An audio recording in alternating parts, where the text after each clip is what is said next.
Meningitis changes lives, but the Meningitis Trust changes futures. Our vision is simple. We want to reach and improve the lives of everybody that's been affected and minimise the impact of this dreadful disease. We were formed in 1986 when there was an outbreak of meningitis in Gloucestershire, and we are the only charity in the UK focused on supporting people affected by meningitis. There are many common misconceptions about meningitis, and they are sadly putting lives at risk and also meaning that people that so desperately need support are not getting it. Many people believe there are vaccines for all types of meningitis. 2/3 of parents, for example, think their children are fully immunised. And of course adults believe that they can't get meningitis, it's a childhood illness. These things simply aren't true, and they are putting lives at risk because people no longer believe they need to stay vigilant. So our awareness work is as important today as it was back in 1986. We still distribute over 1 million symptoms cards a year. We developed the first apps for smartphones. We go out and do awareness talks in the community around the UK. And we do awareness campaigns in the media.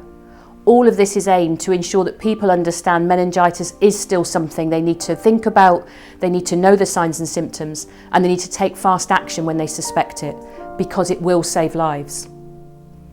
Other common misconceptions are around the burden of this disease. Because people believe if you have bacterial meningitis, you either die or you make a full recovery. Sadly, 10% of people will die and their families are left mourning a loved one.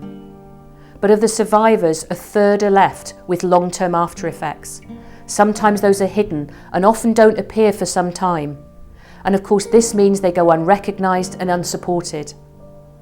And then with viral meningitis, people are told, well, you're fortunate, you've had the less serious form of meningitis, you'll recover with no after effects. But we know differently. We know that people that have had viral meningitis are left with after effects, and sometimes these can go on for many years. But because of the Meningitis Trust and the fact we're here, nobody has to suffer alone. We make sure that we are there for people right across the UK, where they need us, when they need us, and for life. Our unique services and community-based support is there all the time for people with practical, emotional and financial help to help them fight back and to help them rebuild their lives. But not only do we support people, we are their voice. We're their voice in ensuring that professionals understand the true burden of this disease and what people need for support. We also use our voice to create change in health, in education, in social care. We can't change what happens when meningitis strikes, but we can and we do help people to fight back and rebuild their lives. Whether that's an adult who's facing a future change forever and we're helping them to see how they can move forward, or enabling a child to achieve their full potential, or empowering parents to make sure they get the support that their child so desperately needs, or helping family members understand just what has happened when meningitis has struck a loved one and how they can move forward. But of course all of this requires money, and we are so eternally grateful to everybody that helps us raise the vital funds that we need, because we don't get any central government funding. Our supporters and volunteers are at the heart of the Trust, because without them we simply wouldn't exist.